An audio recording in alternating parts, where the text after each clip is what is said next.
ಈ ಬಿಸ್ಕೆಟ್‌ನ ತಿಂದೇ ಇರೋರು ನಿಮ್ಮ ಲೈಫಲ್ಲಿ ನಿಮ್ಗೆ ಯಾರು ಸಿಗೋದೇ ಇಲ್ಲ.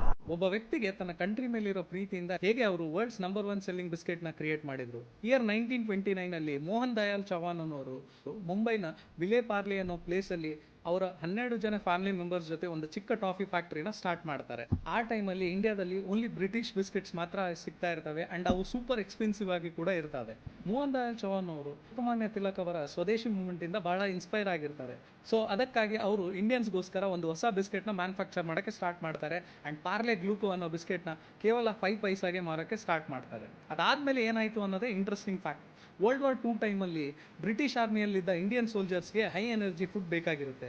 ಆದ ಕಾರಣ ಬ್ರಿಟಿಷರ್ಸ್ ಪಾರ್ಲೆ ಗ್ಲೂಕೋ ಬಿಸ್ಕೆಟ್ಸ್ನ ಹೈಯೆಸ್ಟ್ ಕ್ವಾಂಟಿಟಿಯಲ್ಲಿ ಖರೀದಿ ಮಾಡೋಕ್ಕೆ ಸ್ಟಾರ್ಟ್ ಮಾಡ್ತಾರೆ. ಒಂದು ಬ್ರಿಟಿಷರ್ಸ್ ಅಗೇನ್ಸ್ಟ್ ಕಟ್ಟಿರೋ ಕಂಪ್ನಿ ಬ್ರಿಟಿಷರ್ಸಿಂದನೇ ದುಡ್ಡು ಮಾಡುತ್ತೆ. ಅದಾದಮೇಲೆ ಮಾರ್ಕೆಟಲ್ಲಿ ಸಿಕ್ಕಾಪಟ್ಟೆ ಕಾಪಿ ಕ್ಯಾಟ್ಸ್ ಬರುತ್ತೆ. ಅದನ್ನು ಟ್ಯಾಕಲ್ ಮಾಡೋಕ್ಕೆ ಪ್ಯಾಕೆಟ್ ಮೇಲೆ ಚಬ್ಬಿ ಗರ್ಲ್ ಫೋಟೋನ ಆ್ಯಡ್ ಮಾಡ್ತಾರೆ. ಇವತ್ತು ಇಡೀ ಪ್ರಪಂಚದಲ್ಲೇ world's best selling biscuit number 1 ಪೊಸಿಷನಲ್ಲಿ ನಮ್ಮ ಪಾರ್ಲೇಜಿ ಇದೆ. ಬರೋಬ್ಬರಿ 40 ಕೋಟಿ ಬಿಸ್ಕೆಟ್ಸ್ ಎವ್ರಿ ಡೇ ಮ್ಯಾನುಫ್ಯಾಕ್ಚರ್ ಆಗುತ್ತೆ ಆ್ಯಂಡ್ 85 ಇಯರ್ಸ್ ಆದರೂ ಪಾರ್ಲೇಜಿ ಬಿಸ್ಕೆಟ್ನ ಕ್ರೇಜ್ ಕಮ್ಮಿ ಆಗಿಲ್ಲ. ಪಾರ್ಲೇಜಿ ಬಿಸ್ಕೆಟ್ನ ನೀರಲ್ಲಿ ಡಿಪ್ ಮಾಡಿ ತಿನ್ನೋದು ನಿಮ್ಗೆ ಹೇಗೆ ಅನಿಸುತ್ತೆ? ನನಗೆ ಹಾಸ್ಟೆಲ್ ಟೈಮಲ್ಲಿ it was a go to snack. ಇದೇ ಥರ ಏನಾದರೂ ಪಾರ್ಲೇಜಿ ಕ್ರೇಜಿ ಮೆಮೊರೀಸ್ ನಿಮಗಿದ್ರೆ ಕಮೆಂಟ್ ಮಾಡಿ ಆ್ಯಂಡ್ ಇದೇ ಥರ ಇನ್ಸ್ಪೈರಿಂಗ್ ಬಿಸ್ನೆಸ್ ಸ್ಟೋರೀಸ್ಗಾಗಿ ರೋಹಿತ್ ಎಕ್ಸ್ಪ್ಲೋರ್ಸ್ನ ಫಾಲೋ ಮಾಡಿ.